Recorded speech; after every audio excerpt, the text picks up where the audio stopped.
ಒಂದು ಮಾತ್ರ ಯಶ್ ಹೇಳಿದರು, ಏನಪ್ಪ ಅಂದರೆ ಈ ಒಂದು ಟ್ರೈಲರಲ್ಲಿ ಬಹುಶಃ ನಿಮಗೆ ಚಿತ್ರದ ಒಟ್ಟು ಕಥೆಯ ಐಡಿಯಾ ಸಿಗುತ್ತೆ, ನಿಮಗೆ ಸಿಗಬಹುದು ಅಂತ ಹೇಳಿ. ಸೊ ಇದನ್ನು ಕಾಮಿಕಾನಲ್ಲಿ ಹೇಳಿರುವಂಥದ್ದು. ಅದು ಅಮೇರಿಕಾದಲ್ಲೇ ನಡೆದಂಥ ಒಂದು ಸಿನಿಮಾ ಹಬ್ಬ ಅಥವಾ ಸಿನಿಮಾ ಸಂಭ್ರಮ. ಆ ಸಂದರ್ಭದಲ್ಲಿ ಪತ್ರಕರ್ತರ ಕೇಳಿದಂಥ ಪ್ರಶ್ನೆಗೆ ಸೊ ಯಶ್ ಅವರು ಇದನ್ನು ಉತ್ತರ ಕೊಟ್ಟಿದ್ದರು. ಸೊ ಅದು ನಿಜ. ನೀವು ಟಾಕ್ಸಿಕ್ ಟ್ರೈಲರನ್ನು ನೋಡಿದಾಗ ನಿಮಗೊಂದು ಐಡಿಯಾ ಬರುತ್ತೆ, ಇದು ಯಾವ ಥರದ ಸಿನಿಮಾ, ಯಾವ ಥರದ ಕತೆ ಅಂಥೇಳಿ.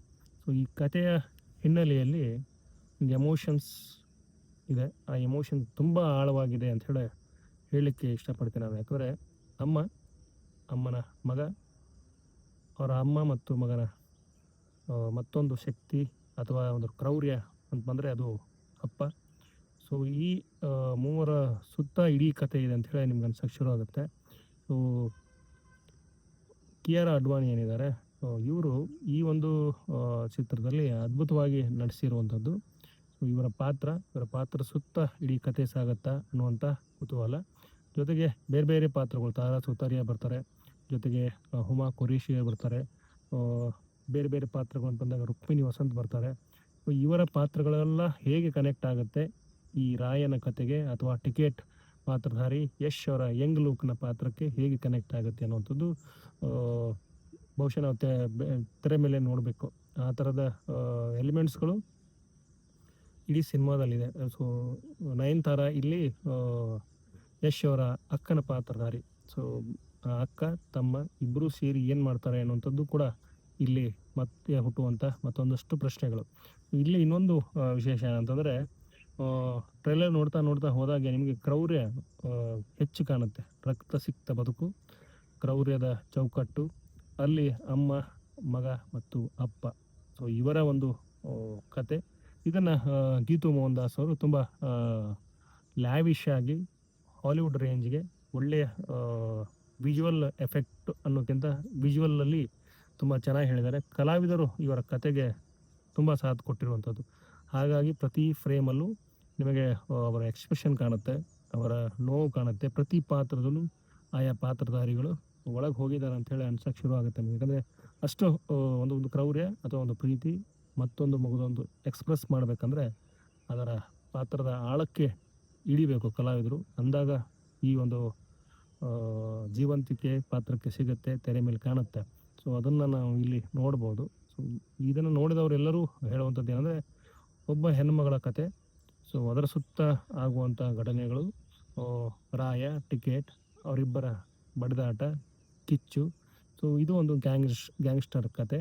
ಸೊ ಹೀಗೆ ಅಭಿಪ್ರಾಯ ಬರುತ್ತೆ. ಬಟ್ ನನಗೆ ವೈಯಕ್ತಿಕವಾಗಿ ಏನು ಅನಿಸುತ್ತಂದರೆ, ಇದು ಸರ್ಕಸ್ಸಲ್ಲಿ ಇರುವಂಥ ಒಬ್ಬ ಹೆಣ್ಮಗಳು, ಅವಳಿಗೆ ರಾಯ ಪರಿಚಯ ಆಗ್ತಾನೆ. ಅಲ್ಲಿ ಅವರ ಪ್ರೇಮ ಬೇರೆ ಲೆವೆಲ್ಗೆ ಹೋಗಿ ಮಗು ಆಗುತ್ತೆ. ಆ ಮಗುನ ಬಿಟ್ಟು ಹೋಗುವಂಥ ಅಪ್ಪ. ಸೊ ಮುಂದೆ ಏನೇನೆಲ್ಲ ಆಗುತ್ತೆ ಅನ್ನುವಂಥದ್ದು ನನಗೆ ಅನಿಸ್ತು. ಈ ಒಂದು ಟ್ರೈಲರ್ ನೋಡಿದಾಗ ಆ ಥರದೊಂದು ಭಾವನೆ ಮೂಡ್ತು, ಈ ಥರ ಇರಬೇಕು ಕತೆ ಅಂಥೇಳಿ.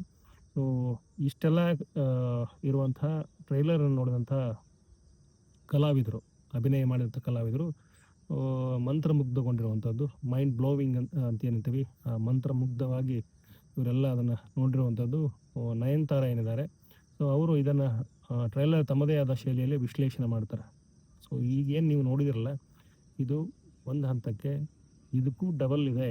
ಸೊ ಮಂತ್ರಮುಗ್ಧ ಆಗೋದು ಪಕ್ಕಾ ನೀವು ಅನ್ನೋದನ್ನು ಭರವಸೆ ಮೂಡಿಸ್ತಾರೆ. ಅಷ್ಟು ಆಳಕ್ಕಿದೆ ಕತೆ ಅಂಥೇಳಿ ಹೇಳುವಂಥದ್ದು. ಇಲ್ಲಿ ಈ ಟ್ರೈಲರ್ ಇವೆಂಟಲ್ಲಿ ಇನ್ನೊಂದು ಹೆಚ್ಚು ಗಮನ ಸೆಳೆಯುವಂಥದ್ದು ಏನಪ್ಪ ಅಂದರೆ, ಚಿತ್ರದ ನಿರ್ದೇಶಕಿ ಗೀತು ಮೋಹನ್ ದಾಸ್.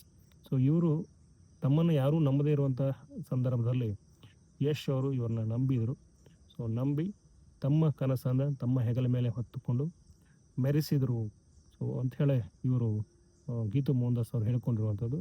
ಸೊ ಅದಕ್ಕೆ ಪೂರಕ ಅನ್ನೋ ಹಾಗೆ ಯಶ್ ಅವ್ರ ಬಗ್ಗೆ ಮಾತಾಡ್ತಾ ನಯನತಾರಾ ಹೇಳ್ತಾರೆ, ಒಬ್ಬ ನಿರ್ಮಾಪಕ ಅಥವಾ ಒಬ್ಬ ನಾಯಕ ತಮ್ಮ ನಿರ್ದೇಶಕರು ತುಂಬ ಗೌರವಿಸ್ತಾರೆ, ಕೇರ್ ಮಾಡ್ತಾರೆ ಅಂತ ನಾವು ಏನಾದರೂ ಹೇಳೋದಾದರೆ ಅದು ಯಶ್ ಅವರು.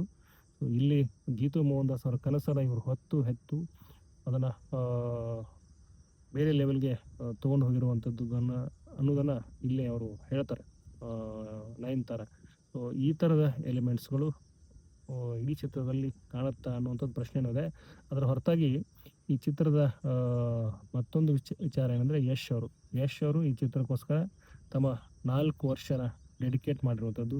ಅದಕ್ಕೆ ರಾಧಿಕಾ ಪಂಡಿತ್ ಅವರು ಸಪೋರ್ಟ್ ಮಾಡಿರುವಂಥದ್ದು. ಸೊ ಎಲ್ಲ ವಿಚಾರಗಳನ್ನು ಗಮನಿಸ್ತಾ ಹೋದರೆ ಶ್ರಮ ಕಾಣುತ್ತೆ, ಒಂದು ಮೋಟಿವೇಶನ್ ಸಿಗುತ್ತೆ ಯಶ್ ಅವ್ರ ಮಾತುಗಳಿಂದ. ಏನೂ ಆಗಲ್ಲ ಅಂತಂದರೆ ಆಗಲ್ಲ, ಮಾಡಬೇಕು ಅಂತಂದಾಗ ಮಾಡಬೇಕು, ಶ್ರಮ ಪಡಬೇಕು ಅನ್ನೋದನ್ನು ಯಶ್ ಅವರು ಮಾತಾಡಿರುವಂಥ ಮಾತುಗಳಿಂದ ನಾವು ಅರ್ಥ ಮಾಡ್ಕೋಬೋದು. ನನ್ನ ಇಂಗ್ಲೀಷ್ ಗೊತ್ತಲ್ಲ ನಿಮಗೆ, ನಾನು ಪಡವಾರಹಳ್ಳಿಯವನು. ಇಲ್ಲಿ ನಾವು ಇಂಗ್ಲೀಷ್ ಸಿನಿಮಾ ಮಾಡಬೇಕು ಅಂದಾಗ ಎಲ್ಲರೂ ಮಾತಾಡಿದ್ದಿದೆ, ಬಟ್ ಈಗ ಮಾಡಿ ತೋರಿಸಿದ್ದೀವಿ ಅನ್ನೋ ಅರ್ಥದಲ್ಲಿ ಅವರು ಮಾತಾಡ್ತಾರೆ. ಸೊ ಈ ಯಶ್ ಒಂದು ಟಾಕ್ಸಿಕ್ ಮೂಲಕ ಬೇರೆ ವಿಶ್ವ ಸಿನಿಮಾ ಜಗತ್ತಿಗೆ ಕಾಲಿಡ್ತಾ ಇದ್ದಾರೆ.